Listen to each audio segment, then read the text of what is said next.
학생은 2013년 1학기에 인터넷 수업 자살 예방 철학을 수강을 했습니다. 수강 신청이 그때 마감된 다음에 전화하지 않았어요? 아마 그랬을 그랬던 것 같은데 네. 그래서 박양하고 최양하고 예. 전화해서 내가 신청하라고 그랬는데 원래 60명 마감인데 107명인가 신청을 받아줬고 굉장히 그 애들이 학생들이 수강하기를 원하는 사람들이 많았습니다. 어떻게 해서 수강 신청하게 됐죠?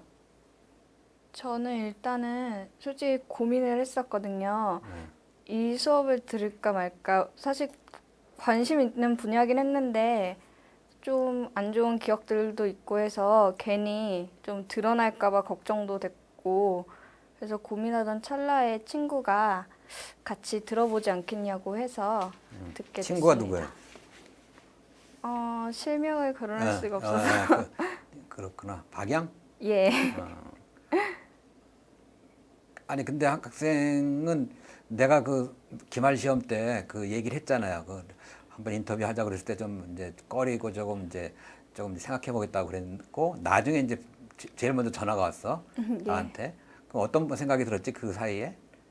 솔직히 인터뷰하라 그랬을 때 제가 안 좋은 기억도 갖고 있고 그다음에 그 안 좋은 시도는 그때가 마지막이긴 했지만 충동은 가끔 가다가도 느끼거든요. 그래서 좀 안 좋은 게 많이 드러날까 봐 거기다가 아주 친한 친구들도 사실 많이 모르기도 하고 부모님한테도 일부러 일절 말씀도 언급도 안 했고 하다 보니까 좀 드러날까 봐 겁났는데요.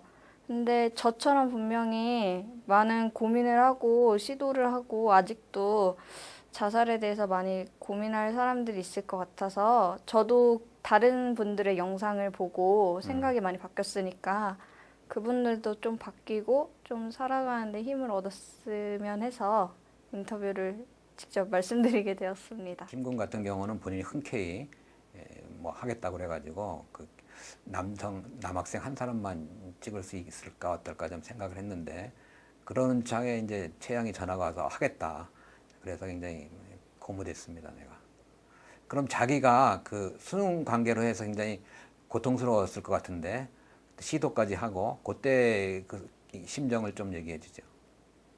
솔직히 그때 제가 되게 스트레스를 많이 받았거든요. 수능도 그렇고 부모님의 기대치도 있으시고 또 제가 다니는 고등학교가 굉장히 좀 성적 높은 학생들이 가는 곳이다 보니까 너무 그쪽에서 양쪽에서 너무 치이더라고요. 부모님한테도 치이는 기분이 들고 친구들한테도 치이고 그래서 이렇게는 도저히 못 살겠다 싶어서 너무 막 고민도 많이 했었고 그렇다고 다른 친구들이나 사람들한테 말씀드리려 뭐 했던 게 분명히 같은 상황을 겪고 있잖아요. 근데 왜 너만 그렇게 생각하냐 이런 식으로 오히려 좀 타박을 받을까 봐 두려워서 말을 못 했었습니다. 그래서 대학교 들어와서는 어땠어요? 그런 그 어떤 고통스러운 마음이. 아무래도 솔직히 시도를 할 만큼 고통스러운 생각은 없었는데요. 이 수업을 듣기 전까지만 해도 조금 힘든 상황이 됐을 때 좀 충동은 많이 있었어요. 그 수면제 같은 거를 좀 제가 좀 알러지 같은 게 있어서 알러지약이 되게 독하거든요. 그래서 그거를 한꺼번에 많이 먹으면 안 되는데 일부러 약국 같은 데서 한 열흘치씩 받아다가 집에 몰래 숨겨두기도 하고 그다음에 버스를 타고 오니까 강에 있으면은 핸들을 꺾어버릴까 막 그런 생각도 했었는데요. 근데 솔직히 그런 생각이 계속 있던 찰나에 많이 고민을 했었고 그랬는데 다행히 이런 수업을 들어서 조금 생각이 많이 변할 수 있었던 것 같습니다. 수업 들었을 초기에 그런 변화가 과연 있었을까? 교수가 첫 시간에 자신 있게 이렇게 얘기를 했는데 좀 의심했죠? 안 믿었어요. 안 믿었어요? 근데 들어보니까 바뀌었죠? 네. 왜 바뀌게 됐을까요? 일단은 솔직히 처음 시도를 하고 충동이 일었을 때마다 생각했던 게 이런 나를 어떻게 누가 알아줬겠느냐라는 생각을 많이 했어요.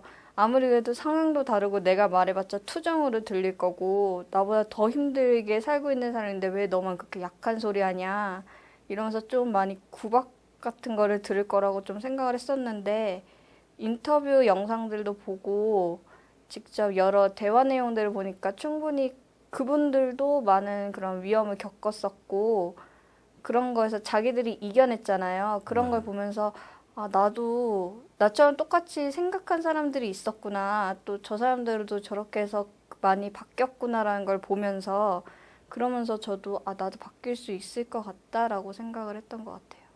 그러니까 그 고등학교 3학년 때 수능 볼 때라든가 혹은 자기가 힘들 때는 자기 힘든 것만 생각하는 거지만 사실은 뭐 나도 한 50대 중반이지만 그 한 몇십 년 그 세월을 살면서 많은 어려움을 겪는 겁니다.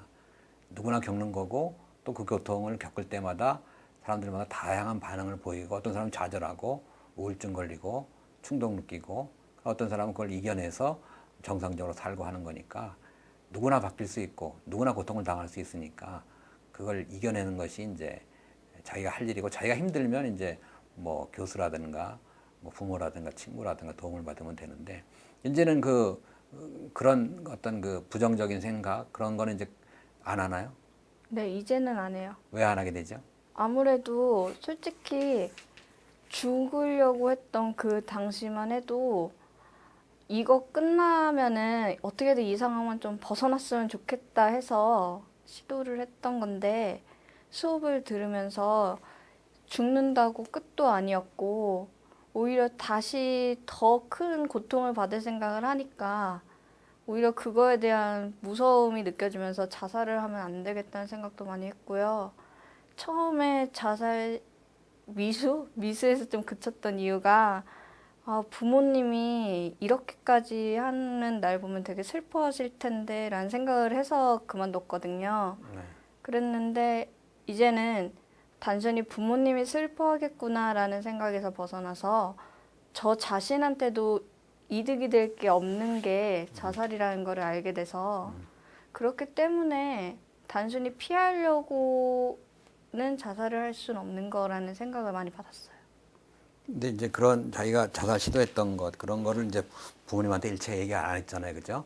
근데 이제 용기를 내서 이렇게 인터뷰도 하고 하는 게 굉장히 고마운데 자꾸 그 어떤 그 자기의 상처를 숨기지 말고 또 어떤 비밀이 보장되는 상황에서 자꾸 얘기를 하고 그러면 다른 사람한테 도움도 되고 또 자기의 상처도 치유되고 하는 어떤 긍정적인 역할을 많이 할 거라고 봐요. 그래서 그 박양이 그런 뭐 자살 시도까지 한 경험이 있고 그런 경험이 있고 이런 교육을 통해서 많이 바뀌었는데 지금 자살을 심각하게 고민하고 있는 친구가 있다면 짤막하게 그 학생한테 던지고 싶은 말이 있을 거 아닙니까?